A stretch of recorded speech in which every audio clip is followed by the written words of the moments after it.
오늘 말씀은 예레미야 52장입니다. 1절부터 11절까지 보겠습니다. 시드기야가 왕위에 오를 때에 나이가 21세라. 예루살렘에서 11년 동안 다스리니라. 그의 어머니의 이름은 하무달이라. 림나인 예레미야의 딸이더라. 그가 여호와김의 모든 행위를 본받아 여호와 보시기에 악을 행한지라.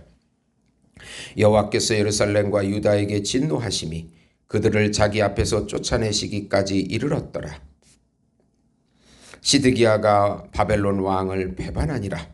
시드기야 제9년 열째 달 열째 날에 바벨론 왕 느부갓네살이 그의 모든 군대를 거느리고 예루살렘을 치러 올라와서 그 성에 대하여 진을 치고 주위에 토성을 쌓음에 그 성이 시드기야 왕 제11년까지 포위되었더라.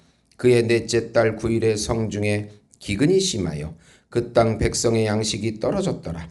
그 성벽이 파괴되매 모든 군사가 밤중에 그 성에서 나가 두 성벽 사이 왕의 동산 견문길로 도망하여 갈대아인들이 그 성읍을 에워쌌으므로 그들이 아라바 길로 가더니 갈대아 군대가 그 왕을 뒤쫓아가서 여리고 평지에서 시드기야를 따라 잡음에 왕의 모든 군대가 그를 떠나 흩어진지라.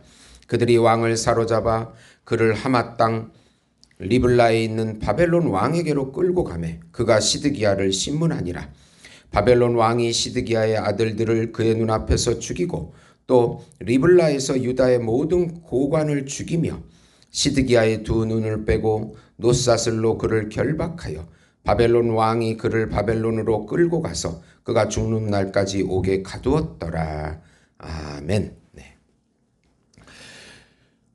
오늘 말씀은 유다의 최종적인 멸망과 회복이라는 제목입니다. 사랑하는 성도 여러분, 구약을 보면은 특히 예레미야와 예레미야 애가를 보면은 이스라엘과 그 유다의 멸망을 보면서 죄된 인간의 실체를 볼 수가 있습니다. 하나님의 율법을 먼저 받은 이스라엘 민족이 결국은 하나님의 율법을 지키지 못해서 하나님의 심판과 징계를 받는 그 모습을 볼 수 있기 때문입니다. 여기에는 우리에게 두 가지 교훈이 있습니다. 즉, 인간의 힘과 지혜로 하나님의 율법을 지킬 수가 없다는 것입니다. 자연스럽게 두 번째로 구약의 그림자로 예표된 바로 오실 메시아에 대한 수많은 예언들과 그런 제사법, 이런 수많은 그림자들을 통해서 메시아 예수님을 믿어야 구원에 이룰 수 있다는 교훈을 주고 있습니다. 구약에서도 하나님을 끝까지 믿고 소망을 가지고 그 멸망 가운데서도 회개하고 돌이킨 남은 자들을 통해서 하나님은 다시 구원의 길을 열어주시고 신약의 예수님의 하나님의 나라를 만들어 가시는 구속사적 경륜을 이루어 가신 것입니다. 하나님의 자녀가 타락하면 세상의 노예로 살고 회개하면 회복을 주십니다. 우선 하나님의 말씀을 끝까지 거부한 유다와 시드기야 왕은 패망하게 됩니다. 오늘 말씀은 예레미야의 마지막 말씀입니다. 예레미야의 선민 유다의 최종적인 멸망을 정확하게 기록하고 있습니다. 시드기야 왕은 여호와김의 왕, 선대왕인 여호와김의 행위를 따라서 하나님에게 악을 행했다고 2절에 말씀하고 있습니다. 그가 바벨론 왕을 배반하니 바벨론 왕 느부갓네살이 예루살렘을 치기 시작합니다. 시드기야 왕은 2년 정도 버티다가 결국은 포로로 잡히게 됩니다.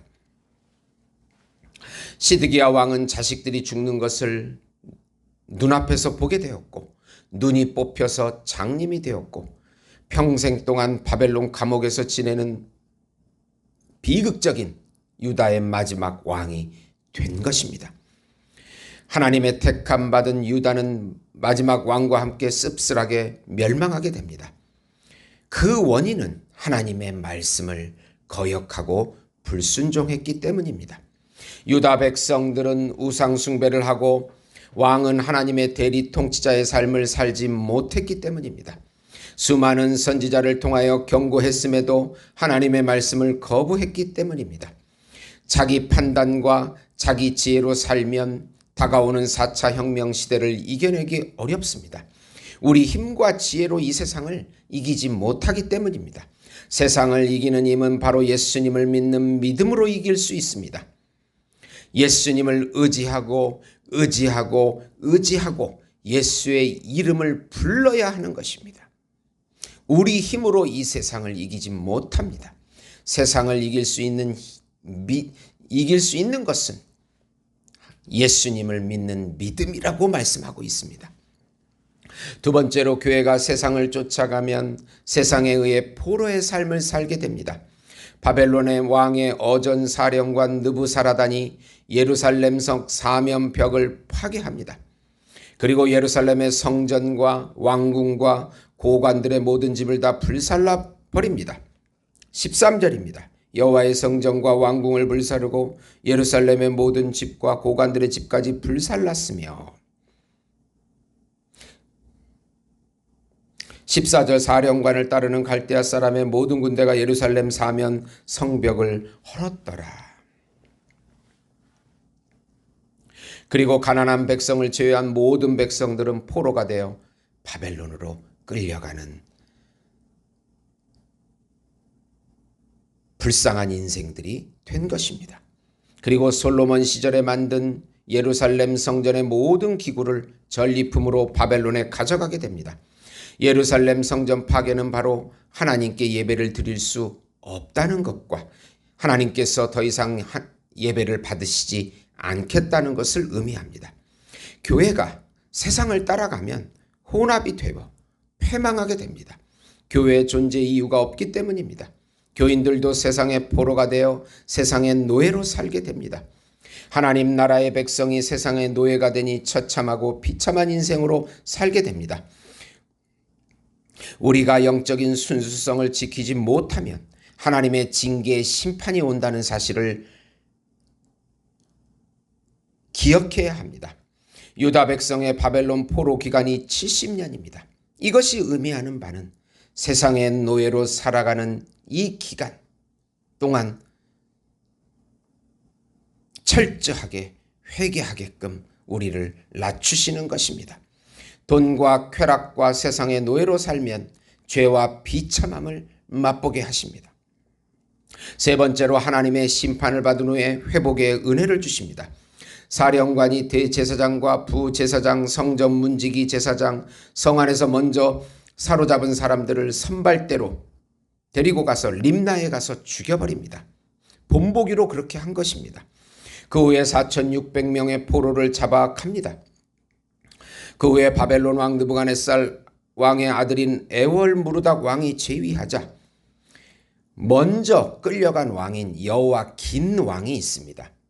여호와긴, 그 왕이 먼저 끌려가서 감옥에 있었는데 그 왕을 옥에서 풀어주고 왕 앞에서 먹게 합니다. 하나님께서 점차로 회복의 은혜를 주시는 것입니다. 먼저 끌려간 여호와긴 왕, 그 왕과 포로로 끌려간 유다 백성들, 1차, 2차, 3차를 통해서 끌려간 모든 유다 포로 백성들이 70년간 바벨론 지역에 살면서 무엇을 생각했습니까? 왜 우리가 망했는가? 무엇을 잘못했는가를 깊이 깨닫고 회개하고 돌이켰던 것입니다. 회개할 때 우리는 항상 죄와 싸우면서 회개하면서 우리의 영적으로 점점점 영적인 순수성을 잃지 않도록 해야 하는 것입니다. 요한일서 1장 9절에서 10절 보시면 만일 우리가 우리 죄를 자백하면 그는 미쁘시고 의로우사 우리 죄를 사하시며 우리를 모든 불의에서 깨끗하게 하실 것이요 만일 우리가 범죄하지 아니하였다 하면 하나님을 거짓말하는 이로 만드는 것이니 또한 그의 말씀이 우리 속에 있지 아니하니라. 회개하고 돌이킬 때, 나의 무능을 고백할 때, 내 것이 없어질 때 바로 하나님의 은혜가 역사하는 때인 것입니다. 하나님 아버지 감사합니다. 우리가 자기 부인할 때, 나의 힘과 지혜를 내려놓을 때, 내 것이 없어질 때, 바로 그때가 하나님의 은혜가 다가오는 때요, 은혜가 채워지는 때요, 하나님이 움직이시는 때라는 것을 기억하게 해 주시옵소서. 예수님의 이름으로 기도드리옵나이다. 아멘.